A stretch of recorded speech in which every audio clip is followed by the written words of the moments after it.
उत्तराखंड में दुर्लभ भोजपत्र पर भोटिया जनजाति की महिलाओं का जलवा। भोजपत्र पर इस तरीके से अपने कला का किया प्रदर्शन, जिसकी भी जातीय नजर खरीदने के लिए होते हैं तैयार। भोजपत्र से पहाड़ की महिलाओं को मिली नई पहचान, इसे भोटिया जनजाति की महिलाओं ने दिल से लगाया।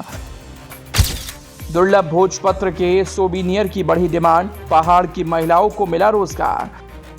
पहाड़ की भोटिया जनजाति महिलाओं ने लगता है जंगलों से अब दोस्ती कर ली है और उन्हीं जंगलों से वो बेशकीमती जड़ी बूटियां, चारा, पत्ती, लकड़ी, फल फूल लेने के साथ साथ उच्च हिमालय क्षेत्रों में मिलने वाले दुर्लभ भोजपत्र को भी ला रही हैं और उस पर स्ट्रिंग आर्ट कर सोविनियर के रूप में बेच रही हैं।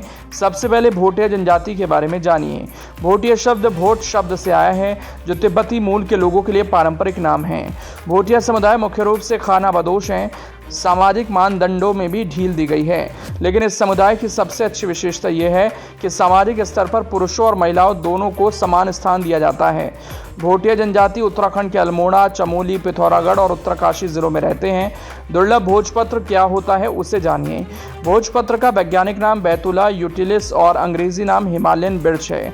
यह भोजपत्र उच्च हिमालय क्षेत्रों में समुद्र तल से 4500 मीटर की ऊंचाई पर होता है। सामान्यतः ये प्राय लकड़ी की छाल होती हैं जो लिखावट के काम आती हैं। इसकी खासियत यह है कि इस पर लिखा गया लाखों वर्षों तक सुरक्षित रहता है। साथ ही पुराण, प्राचीन अभिलेख भी इसी भोजपत्र पर लिखे जाते थे, इसीलिए इसे दुर्लभ माना जाता है और इसी काम में भोटिया जनजाति की महिलाओं ने महारत हासिल कर ली है। उत्तराखंड के चमोली जिले के जोशीमठ में रहने वाली भोटिया जनजाति की महिलाओं की सोच को एक रास्ता मिला। शासन प्रशासन से उत्साहवर्धन मिला तो पंख लग गए। ये महिलाएं अब समूहों से जुड़कर स्ट्रिंग आर्ट कर रही हैं, जिसे वो बाजार में 1000 से 2000 रुपए में बेचकर मुनाफा कमा रही हैं।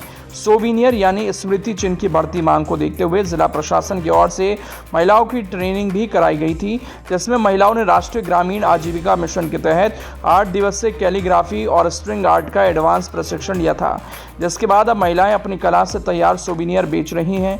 आपको बता दें कि 2022 में प्रधानमंत्री नरेंद्र मोदी के रेडियो कार्यक्रम मन की बात में प्रोत्साहन मिलने के बाद से भोजपत्र पर अपने आर्ट को करने के लिए नीतीमाणा की महिलाएं काफ़ी उत्साहित हैं।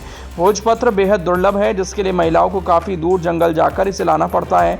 साथ ही इसकी काफ़ी सीमित मात्रा है, जिसे देखते हुए ज़िले के जोशीमठ क्षेत्र में 3 नर्सरी तैयार की जा रही हैं, जिससे निश्चित रूप से महिलाओं को लाभ मिलेगा। भविष्य में भोजपत्र पर लिखित सोविनियर या कहीं स्मृति चिन्ह के डिमांड को देखते हुए इसे यात्रा काल में 4 धाम रूट पर लगा दिया जाएगा। इससे एक तरफ महिलाओं की आमदनी बढ़ेगी, वहीं दूसरी ओर उत्तराखंड आने वाले टूरिज्म देवभूमि की दुर्लभ सौगात अपने साथ ले जा सकेंगे। चमोली प्रशासन की मुहिम से नीति घाटी के द्रोणागिरी, कागा, तोलमा में भोजपत्र के जंगल विकसित किए जाने के प्रयास भी शुरू हो गए हैं और इसके साथ साथ अलग अलग गांव के आसपास की भूमि में भोजपत्र के पौधे रोपे गए।